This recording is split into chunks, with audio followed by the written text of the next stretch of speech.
บายดีทุกคนวันนี้เราดีมาเบิ่งการถ่ายเพลงเนาะถ่ายเพลงจิมมี่กับพินสนุกพี่น้องทั้งแม่สั่นมือกองกับแมนเม่อยู่หน้าเนาะนี่ตอนนี้กำลังถ่ายกันอยู่เพราะว่าถ่ายอันนักดนตรีก่อน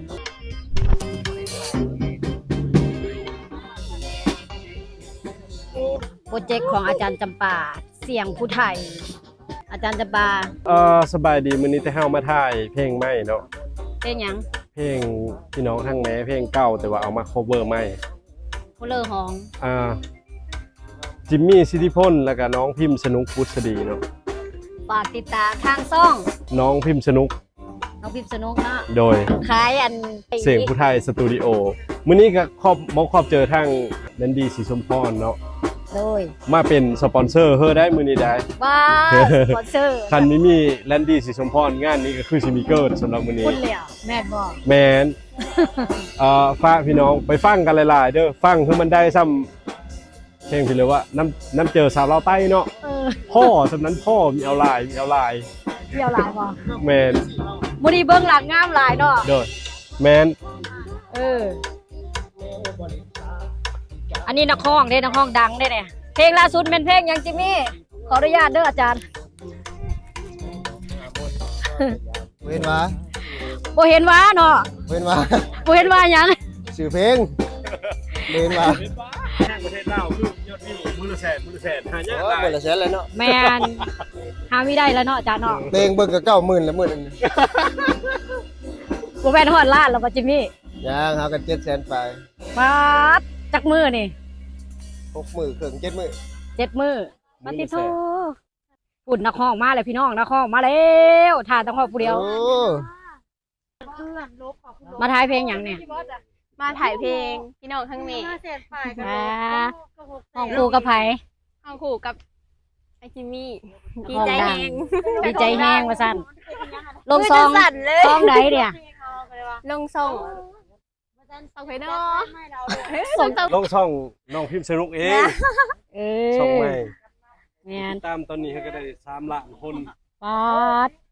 เจ้าจนสิซ้ำอันแกมมี่เนาะโดยสุดยอดใครก็อยากยอบเจ้าเด้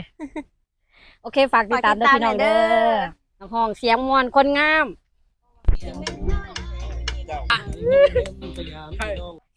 เฮ้ยเป็นอะไรแค่สั้นอยู่เนี่ยแค่สั้นคือสั้นนักเงี้ยเจ้าว่าของอันนี้เบากว่าของเจ้าบ่แม่นบ่อันนี้นะเบาแต่เล่นมันนักซ้ำๆกันนะอันนี้มือกล้องบ่เนี่ยนับดู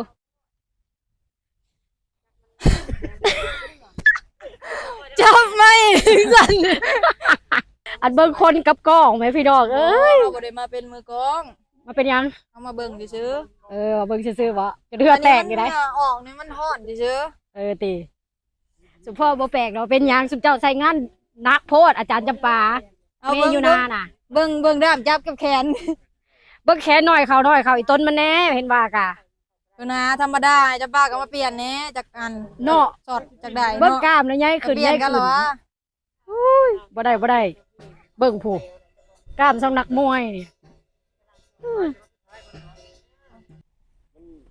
บางเทื่อเฮาก็เฮาอยู่นักร้องบ่อยู่บางเทื่อนักร้องอยู่เฮาบ่อยู่สินะไม่บ่ตรงกันเนาะแม่นว่าเต้นอาหารเนาะพอแล้วครับพี่น้องฟังนั่นเนาะเข้าใจว่าพี่น้องฟังนั่นมาเต้นอยู่นะบ่แค่ว่าจังซี่นะโดยตอนนี้นักร้องบ่พอใจแห้งมือจังสั่นมือกองนี่นะดนตรียาวโพดว่าซั่นไปกำลังสิลงกี้เดี๋ยวยังขึ้นไปอีกอยู่ยังขึ้นไปค่อยบ่ได้อีต้นไผเด้ออีต้นมือกล้องเดี๋ยวนี้จักสิรอดจักสิย่างบ่นี่พอนแล้วรอดบ่แม่ว่าตอนนี้น้ำหนักน่ะ37 กิโลถ่ายเพลงนี้แล้วแหละ36แล้วว่าลงอีกโลนึงได้ยินผู้เดียวเป็นได้คือเศร้าแล้วท่านสบายดีทุกคน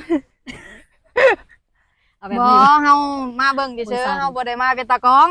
อันเหือออกนี่มันแดดแม่นเนาะอากาศมันร้อนซื่อข่อยคือบ่เห็นแสงแดดแนมหาแป้งยังอยู่บ่นี่มาแล้วเบิ่ง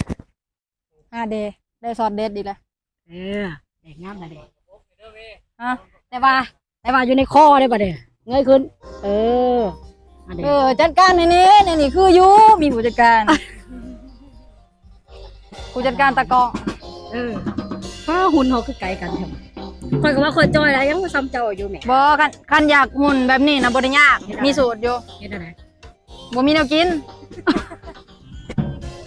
มื้อนี้คอยก็กินไข่กับมาม่าอยู่แล้วจังต้องห่วงแม่จะได้คอยก็ซ้ำเจ้า เขาเอิ้นว่าหุ่นนางแบบ แบบไหน แบบอึดแบบหิวมันก็เลยได้หุ่นนี่บ่ได้ยาก มี เลย อยู่แบบบ่มีกิน บ่ได้ยากหุ่นแบบนี้นะบ่สิหาใส่แอวไปมีเสื้อผ้าเงินยืมแน่นี่ อาจารย์จะปาใส่แถวจะละมาให้แม่ใส่เนี่ย จังหน่อยจับกล้องไปจับกล้องมาส่งเหียเห็นได้ โอ้ตายแล้วโคตรโคตรแล้วนะ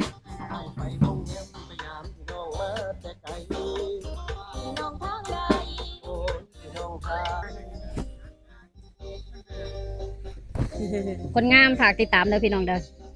อันนี้ก็นักห้องเพลงยังก่อนเจ้าห้อง นำตัวพร้อมพี่กรพอแฟน โอ้ได้ยินเพลงนี้ดังได้เพลงดังทีมสนุกนี่มีหลายอยู่แล้ว ตามเด้อ เนาะเพล เป็ ง น ยัง ลายไม่ได้ลายเหมือนกัน เพลงยังวิวหลายกว่าหมู่หมด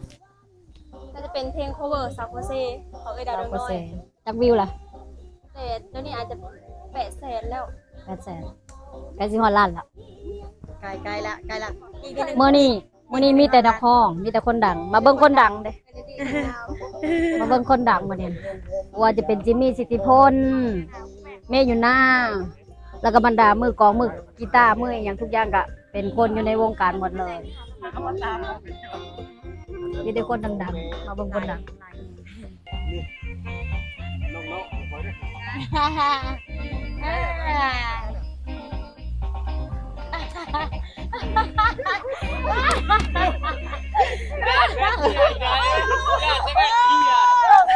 ธรรมดาว่า เบิ่งคักแล้วสิได้เอากันลงหนองเลย ล่าสุดตอนนี้เมย์อยู่หน้านี่อาศัยยาหม่องยาดมเลยเด้อบ่รอดแล้วเพิ่นว่า